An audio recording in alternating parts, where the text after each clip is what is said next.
Good evening, everyone, and thank you for joining for this media briefing, which will update you on the events leading up to and on Independence Day. We will be addressed by the Minister of Innovation, Science and Smart Technology, Senator the Honorable Kay McConney, Cabinet Secretary Mr. Hewlin Allman, the Chief of Staff of the Barbados Defence Force, Commodore Errington Sherland, and the Chief Executive Officer of the National Cultural Foundation, Ms. Carol Roberts-Reefer. Senator McConney will begin. Thank you. Good evening, Barbados. With anticipation, November 30th is coming, and on this, our 55th anniversary of independence, Barbados will be transitioning to republic status. This is certainly an exciting time in the national history of Barbados. And people have asked, why a republic? And the simplest way I can put it is to say that we are completing what we started. We are completing the journey of independence. And this completion of the journey leads us to become a state with a Barbadian as our head of state. And it also brings us to become a state with a Barbadian, not only as our head, but where our people have demonstrated the confidence to govern the affairs of our state, still as part of the British Commonwealth, but without the need for the British monarch to sit as our head. November 30th will still be known as Independence Day.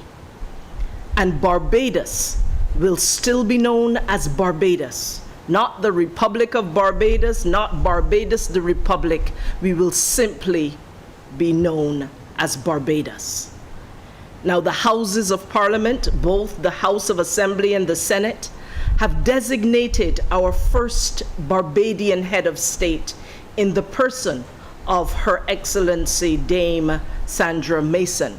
Her Excellency, on the day appointed, will be called President and will function very similar to how Her Excellency now functions as a Governor General, with the main difference being that she will be assuming the role of President as a bona fide Barbadian head of state, not acting on behalf of Her Majesty the Queen. Now, we have so much to be proud of Barbados, and we have so much more to look forward to at this mature age, nearly 55 years independence. And as we celebrate this occasion, there will be dignitaries from around the world who will celebrate with us. And our Cabinet Secretary will speak to that in a little while. Coming to celebrate with us as well will be His Royal Highness Prince Wales. Now, the purpose of this briefing is for us to share with you the program of official activities that will be planned leading up to November 30th, as well as on the day of November 30th and beyond. You may already have seen some of the decorations that are going up across the island as we prepare to celebrate Barbados.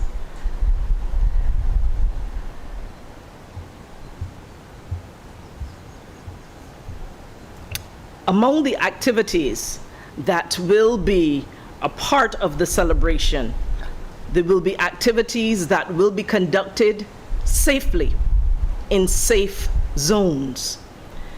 There will be activities that will be inclusive, where all of Barbados will see pieces of itself, and we can all identify with the celebrations that will be ongoing. And there will be activities, it will be a celebration that will not only be safe and inclusive, but will also provide opportunities for all of Barbados to participate in various ways. Now, leading up to November 30th, there will be several official events. Among those events, from November 23rd to the 24th, there will be parliamentary debates on the Barbados Charter. As we know, the Barbados Charter is that document that through consultation we have set to help us to be able to chart a way forward as we debate and discuss the Constitution of the Republic in the year to come. On November 24th, The U.S. diaspora, there will be a town hall meeting that will be coordinated by the Barbados Embassy in Washington. On November 25th at 10 a.m., we will have the launch of a special commemorative rum by Mount Gay Distillery in St. Lucie. On November 25th, from 6 to 8 p.m., there will be a conversation with Future Barbados, focusing on the Citizen Charter, Future of Work. On November 26th, 10:30 a.m., we will have the launch of the CAIPO digitization project as Barbados moves towards transformation and seek to facilitate business and make it easier to do business with Barbados. The official opening of Golden Square will take place on Saturday, November the 27th, and that will be in the afternoon from 4:30 to 6:30. This is an event that will be the culmination of events in Bridgetown throughout the day on Saturday, November the 27th. And we will have that again as a safe zone event. There will be limited number of persons, only 145 persons maximum.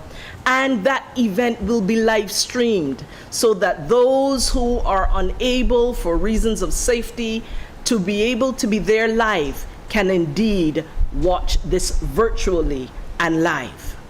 The National Service of Thanksgiving. We have always been a faith-based community, and we intend to continue to let the faiths, the various and diverse faiths of Barbados, be a part of this celebration. And so the National Service of Thanksgiving will take place on Sunday, November 28th at 10 a.m. That ceremony, that service, that Thanksgiving service, will be about an hour and a half, and it will be held at the Garfield Sobers Complex. It will again be live streamed so that all Barbadians who wish to be able to see it and cannot be there live will also be able to participate. It is on that occasion too that the exciting consecration of the new military colors for our military will be a part of that experience of our service of Thanksgiving, the consecration of those colors. And later you will hear some of the activities from the Commodore, who is the Chief of Staff, who will be of the Barbados Defense Force, who will be able to share some of those military-related activities that will be a part of the celebration. Included among them will be the naval event, the flotilla, that will take place on Sunday, November 28th at 2 p.m. Additionally, we will have the arrival of His Royal Highness, the Prince of Wales. The Cabinet Secretary will share a little bit more about that later. We will have the ceremony for the installation of the President of Barbados, and that will take place on Monday, November 29th, starting at 11 p.m. in the evening. That ceremony will include the declaration of Barbados as a republic, the inauguration of the President of Barbados, the conferring of honors of the Freedom of Barbados on both the President and His Royal Highness, addresses by the President and His Royal Highness, Prince Charles, and the oath of allegiance, the swearing in of the Prime Minister and the Attorney General will take place on that auspicious occasion. There will also be the National Awards Ceremony. Barbados has become accustomed to our honors and decorations, National Honors Awards Ceremony on Independence Day, on and around Independence Day. Again, we will have that on November 30th, and this will take place at Golden Square at 10 a.m. It will be presided over by the President, and that is the occasion on which the oath of allegiance, the swearing in of cabinet ministers, will take place. On that occasion, of course, will be the presentation of honors and the Prime Minister's address to the country. In addition, there will be diplomatic receptions, and then, of course, the formalities related to the departure of His Royal Highness. Of course, Barbados would not be celebrating this time without the cultural events, and we have Miss Carol Roberts Reefer, who will share with you the rich cultural experience that will be a part of this celebration. Barbados, we are encouraging all of you to put on your Barbados colors. The Barbados colors will remain the same: blue, aquamarine blue, gold, and black.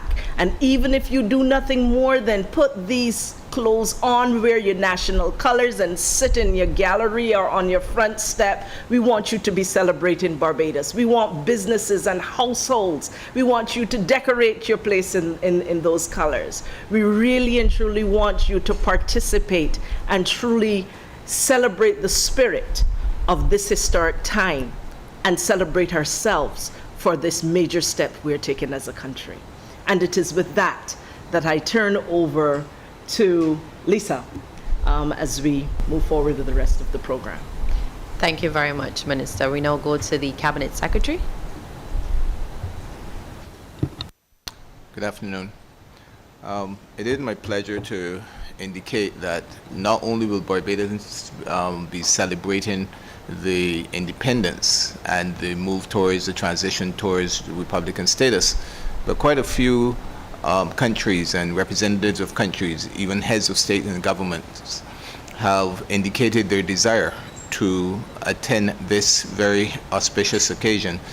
It's a historical occasion for us, and Barbados, with its reputation, a lot of our international friends are seeking to share in that occasion. We've had quite a few requests for invitations, basically, but invitations have also been extended to all CARICOM heads of government and state, and quite a few of them have already indicated that they will be attending. Invitations have also been extended to the heads of government of Liberia and Ghana, and in the instance that they're not able to attend, they have been requested to send messages to Barbados.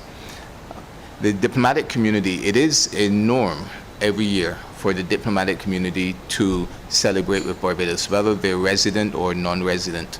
And as such, the local diplomatic resident community will also be participating in this. And this, of course, speaks to the heads of mission here in Barbados, heads of international organizations, elements of the Honorary Consular Corps, and of course the non-resident ambassadors who might be resident in anywhere from Havana to Trinidad and Tobago or further afield as far as Sweden.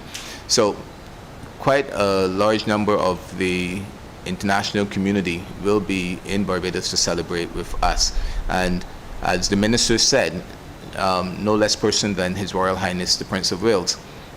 He has agreed to attend and to share on this occasion with Barbados. I think it's a good indication of the relationship that exists not only between the countries but between His Royal Highness and our head of government, basically where he himself has indicated his desire to attend. And again, as the minister said, he will be arriving on the morning of the 29th of November, and he will participate in a number of activities where that is concerned. On his arrival, the Prince of Wales is representing essentially Her Majesty the Queen, and as such he will be accorded full military royal honors. And I'm sure that the Commodore, the Chief of Staff, can speak to that, the actual mechanisms of that. But on that occasion, full military honors will be extended to him.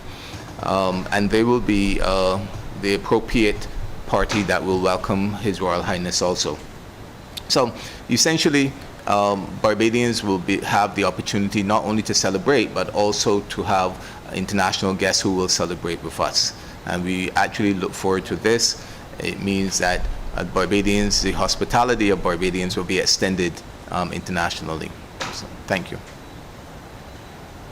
Thank you very much, Mr. Allman. Ms. Roberts-Reefer will now speak to the cultural activities. Thank you very much. Good evening, everyone. Good evening, Minister. As we celebrate this historic transition and, of course, our 55th anniversary of independence, we do so with the flair and creative expression and vibrancy of our culture and heritage. And at the NCF, we started coordination of a number of projects to do just this from the beginning of November. Of course, we also produced our annual National Independence Festival of Creative Arts, which this year is largely an online expression of our creativity and culture, and that started on November 1st. But in celebration, as I said, of the 55th anniversary of independence and our transitioning to a parliamentary republic, we also embarked on the Independence Parish Mural Project. As part of NIFCA, we are installing 4 murals in each of the towns in Barbados: Old Town, Speightstown, Oistins, and Bridgetown. And that project has already started, and it is anticipated that all of the murals will be completed by the 25th of November.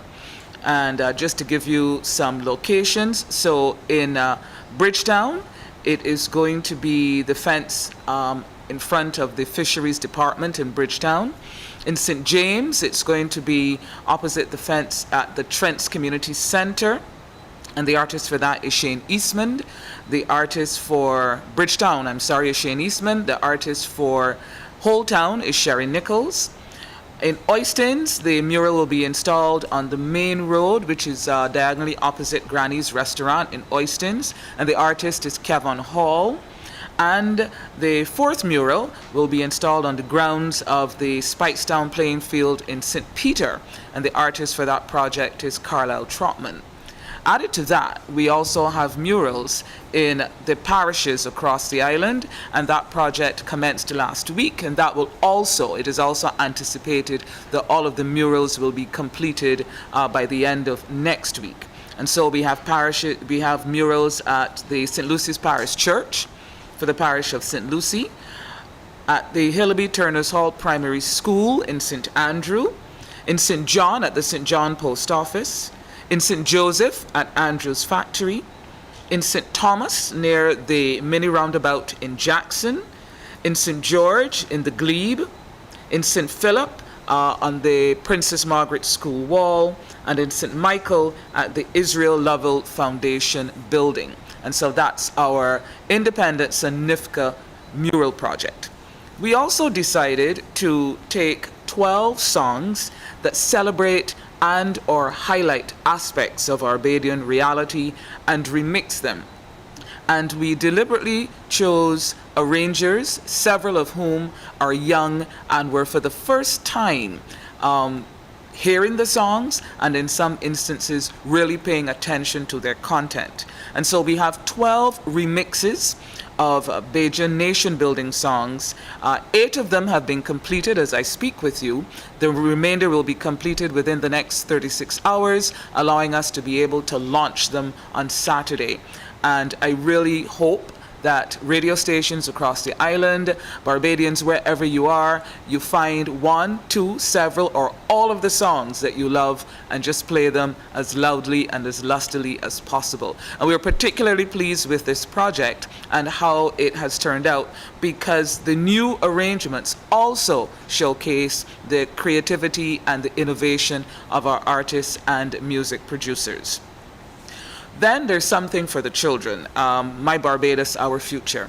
As we make this historic transition, it's not only for those of us who remember independence, those of us who are adults, but it's also for the children.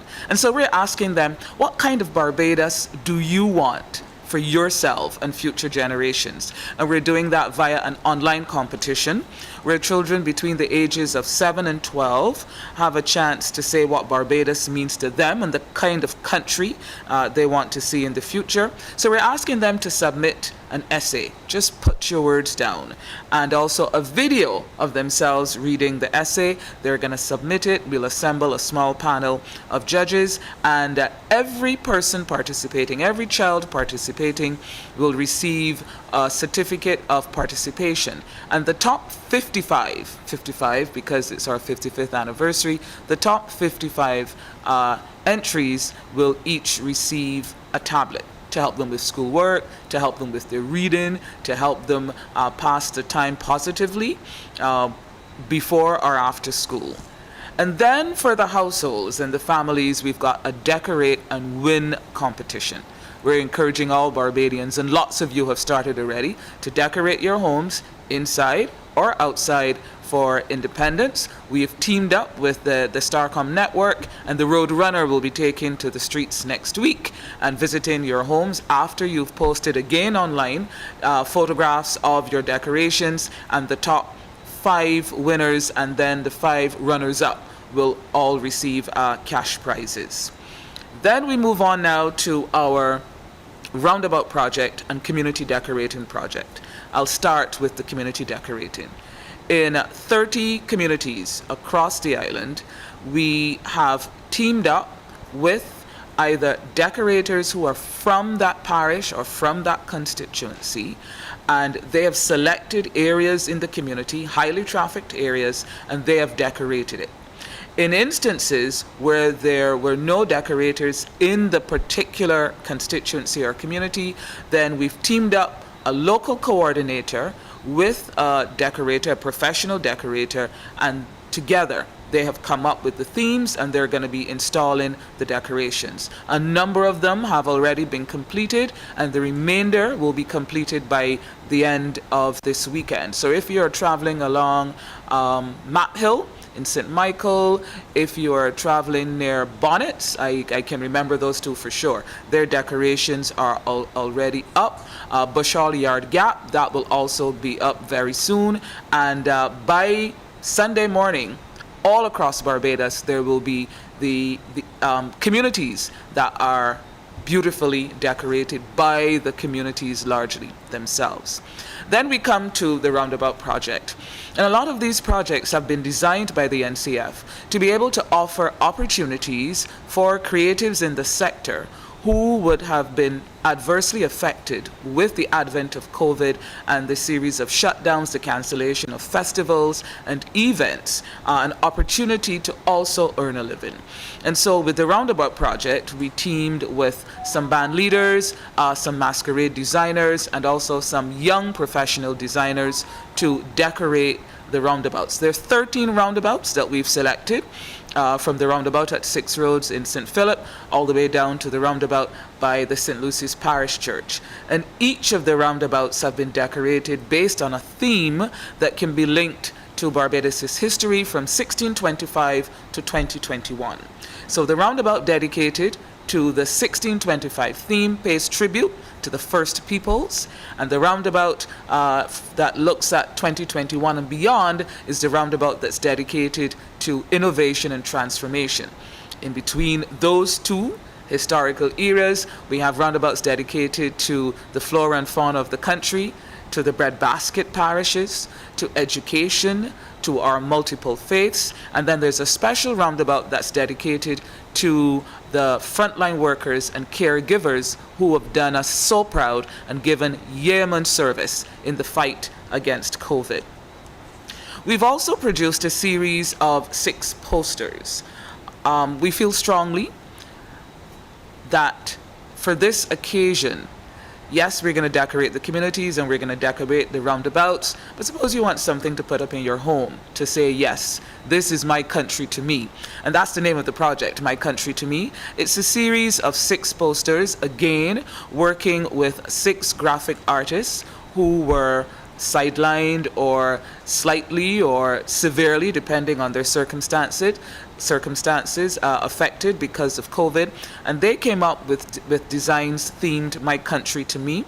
We have printed 6,000 of these posters. They're being distributed across the island Several local businesses and distributors have come on board with us, and as their merchandisers go out into the trade, they are going to be offering the posters to shops and outlets and salons across the island. And of course, you can also come to the NCF and collect your posters. Then, a couple of months ago in September, we teamed up with the Royal Barbados Police Force Band, who normally would have had crop over in the city, but this year they didn't.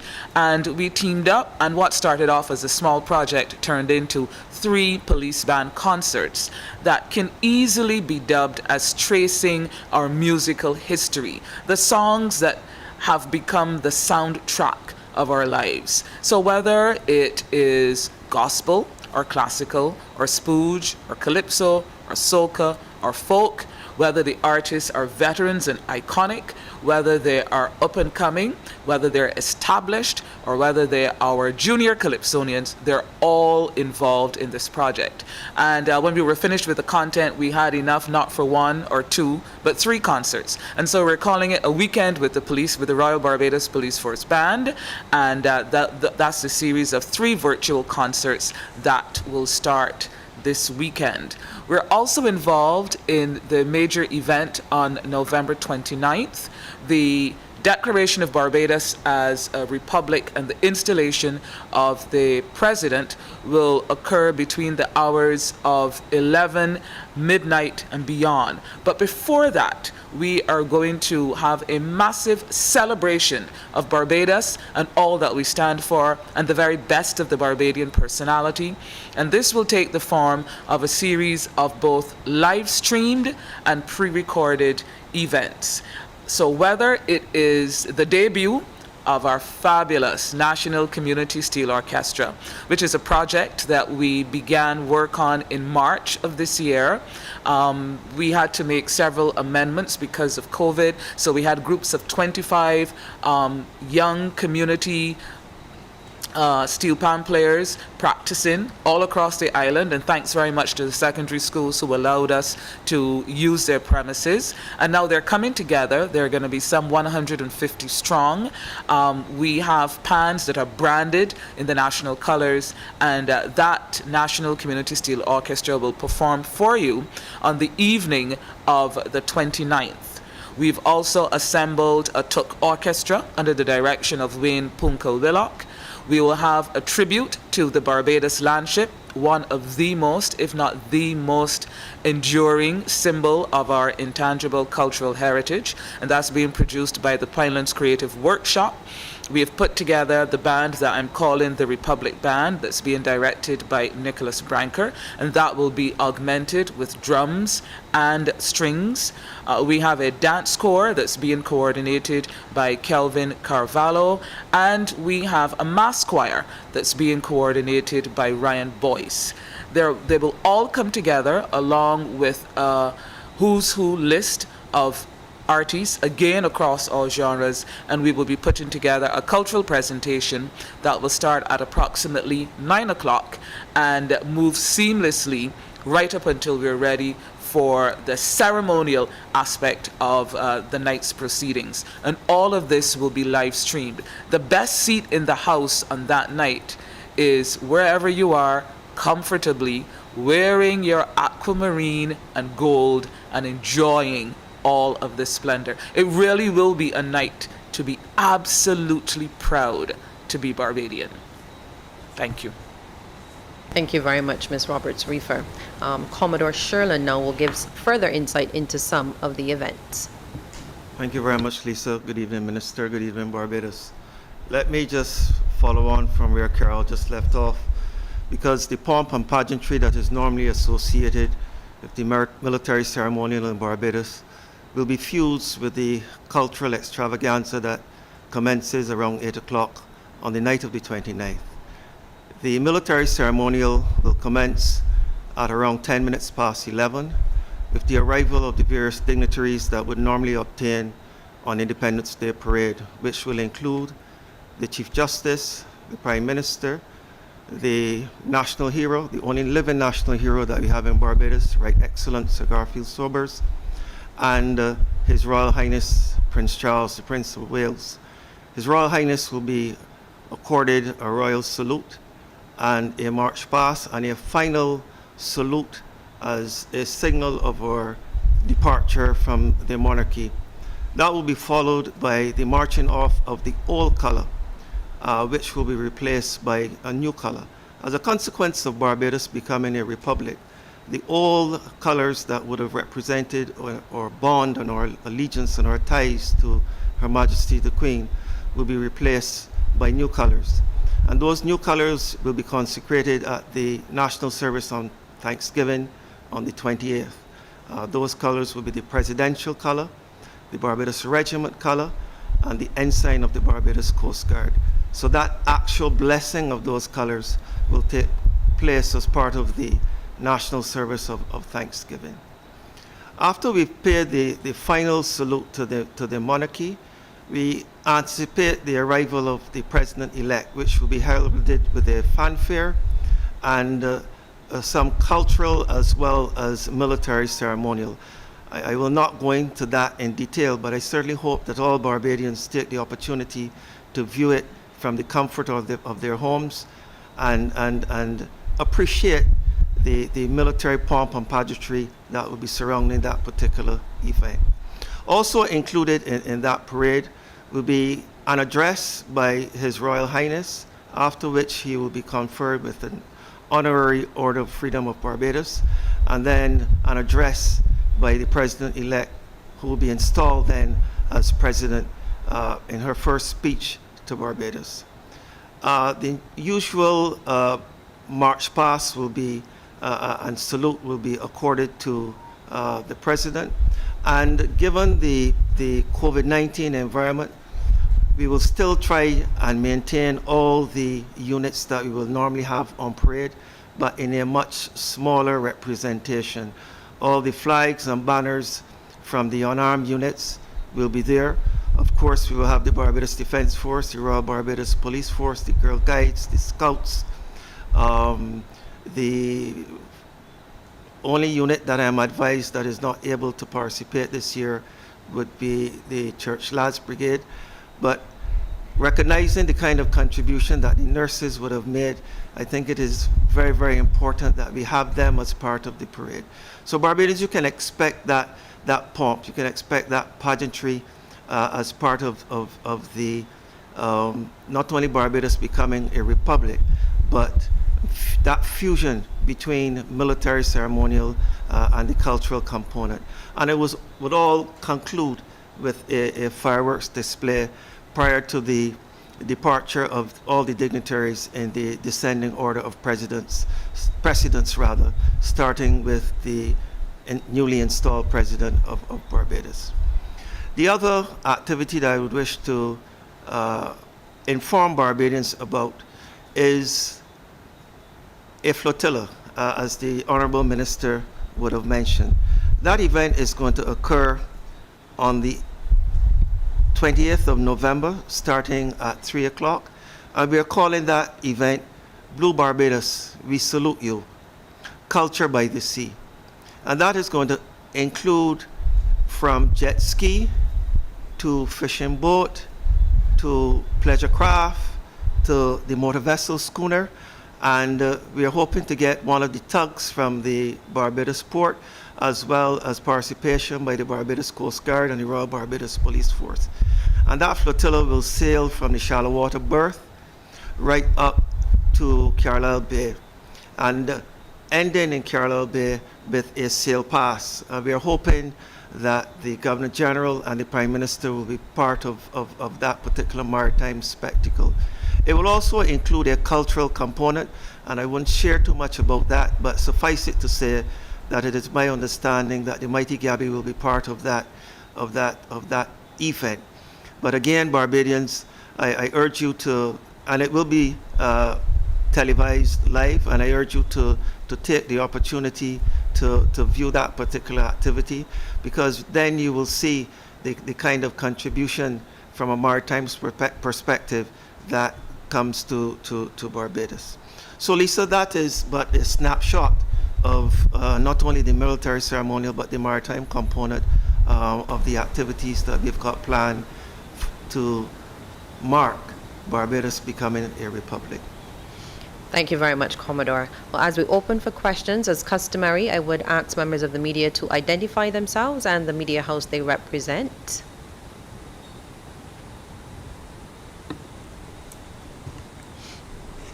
Are there any questions? Question. Barry Allington, there one question to the Minister, Senator McConnell. Go ahead, Barry. Senator, there's been some significant level of public discourse prior to the revelation of these events. There has been some public discourse where some Barbadians believe they were plenty short that would have led to us reaching this transition, and they believe there was a lack of public involvement. Some people use the words referendum, some people use forums such as town hall meetings, but many still feel that government may have come up short before this transition. Do you think that this set of events can appease the palate of those who thought that we would have come up short? Thank you very much. I trust we will not see this as an appeasement, but a celebration of us coming of age as a country. The conversation regarding Barbados becoming a republic did not just begin. We have several reports, we have several commissions, we have had significant consultation with the public. Of course, there could be more. Of course, there is opportunity for us always to talk some more, share some more, consult some more. I think, however, that we have been having this conversation for more than 30 years now. And it is important that we move from having the conversation to taking action in the interest of a country that we know is ready to make the transition to a republic. So in short, I hope this would not be seen as an appeasement, but I trust that we will move past those concerns that we have, be able to accept that we could always do more in terms of communication, but that we will now transition and make that shift to a celebration of the future that is waiting for us. Barry, did you have a follow-up? Well, thank you, Senator. Okay. Are there any further questions? Yes, Trevor Thorpe, CBC. How are you going, people who want to be part of such an event, how are you going to control numbers? Or there's somebody taking numbers down to get it into manageable levels, because Barbadians will want to be part of this event on November 29th. I am going to let the Commodore take that question, but before he does, I simply want to say that we have done everything to make sure that some people will be able to see it live. Some people will also be able to see it by live stream. We have used the technology, we have leveraged the technology to ensure that the experience is going to be absolutely wonderful for those who are part of that live stream, watching from the comfort of their homes, hopefully dressed in their national colors and celebrating in the way that we have all learned to celebrate and enjoy cultural experiences, even since COVID has been an impediment to us being able to go out there and socialize. And I will ask the Commodore to continue the response to the answer in terms of how we're going to manage the situation with the public. Thank you very much, Minister, and thank you for that question, Trevor. The reality is that COVID is here, and COVID is here to stay. And we have a duty of care to ensure that all events that we plan and execute are conducted in as safe a manner as possible. And as the Minister would have highlighted, all the events that are being conducted in consultation with the Ministry of Health and in consultation with the COVID Monitoring Unit in particular. And while we would dearly love for as many Barbadians as possible to be part of that particular activity, it just is not possible. And the numbers that we've been, I would say, constrained to have been so advised by the Ministry of Health. And in saying that, I wish to reiterate the position of the Minister which is that to encourage all Barbadians to do so by remaining in their homes and taking in the live stream. All the events will be live streamed. And if we want Barbadians to be safe, and I believe that safety is the bottom line in this particular situation. Because as I said, COVID will remain with us. It's not going to go away on the 29th. And I do believe that Ms. Roberts-Reefer wanted to make a point. Yes, thank you very much, Lisa. Just to echo again what Commodore Sherland is saying, all of the national events will be streamed. So as I said earlier, the best seat in the house is wherever you are. We will also be putting up screens at various points across the country. We'll be giving you those locations as the communications and PR continues for these events in the coming days, so that members of communities can gather safely and also view the events.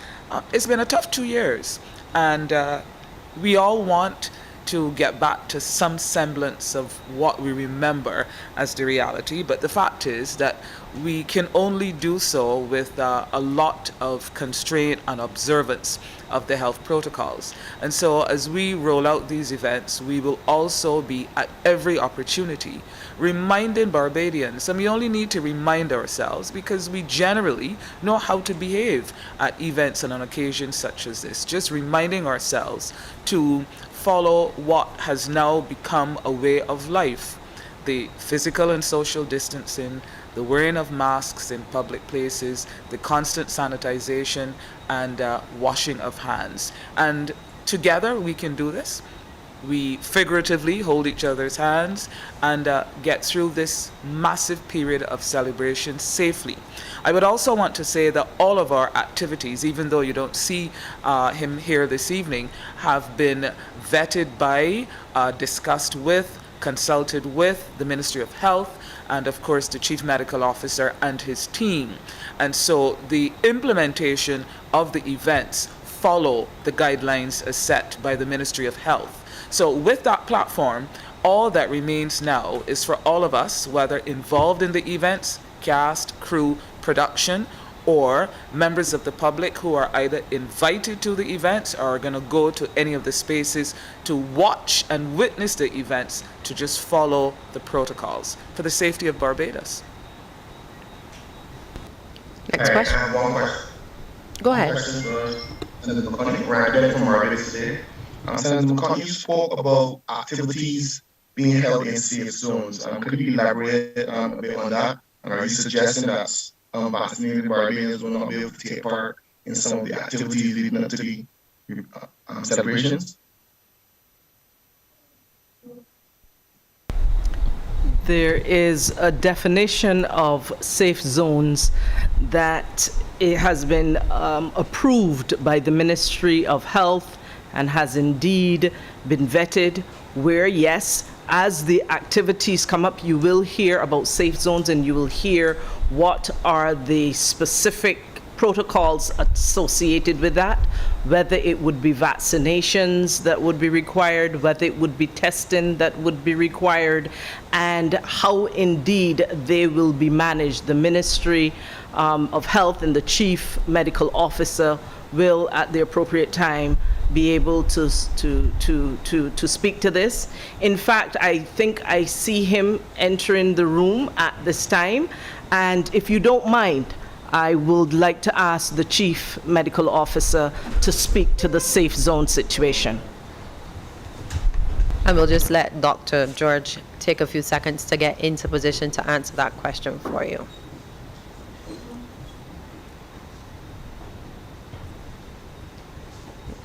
That would be Dr. Kenneth George, the Chief Medical Officer, who would respond. Thank you.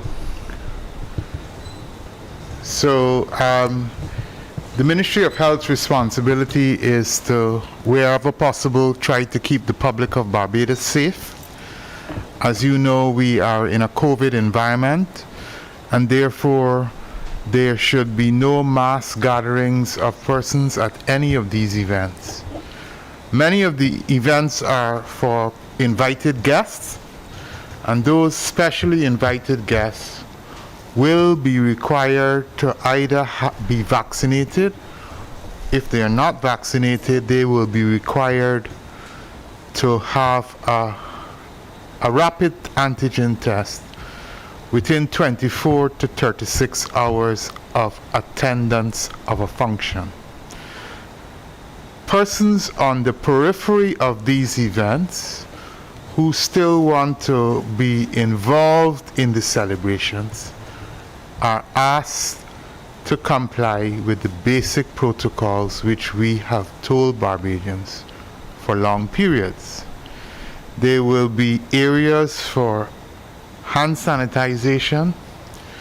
I understand we will be able to distribute masks at many of these events. There will be temperature checks.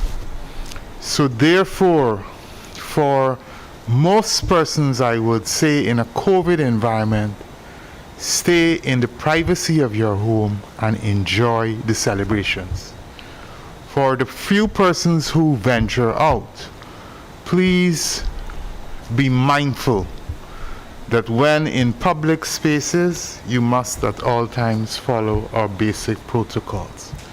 For specially invited guests, there will be requirements for vaccination or a test 24 to up to 36 hours prior to attending the event.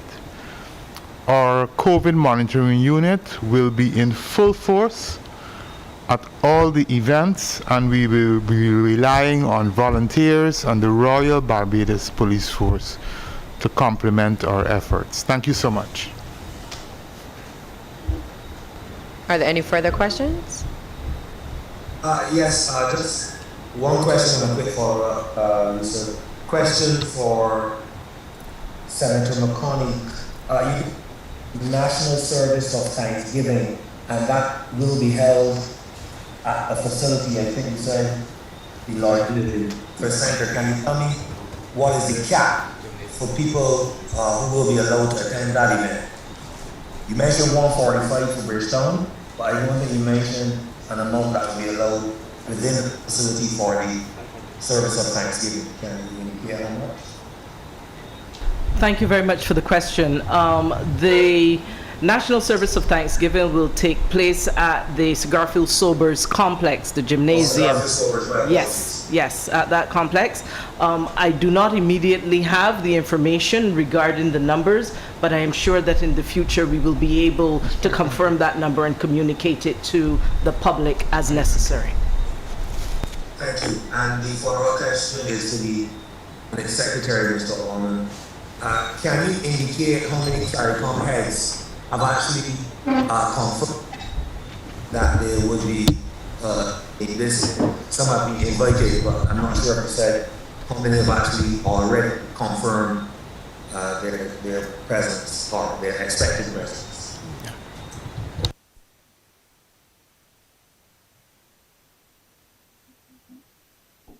Thank you. To date, we've had approximately 7 heads of government that have accepted the invitation to attend, and we anticipate that we might have a few more. So right now, around 7.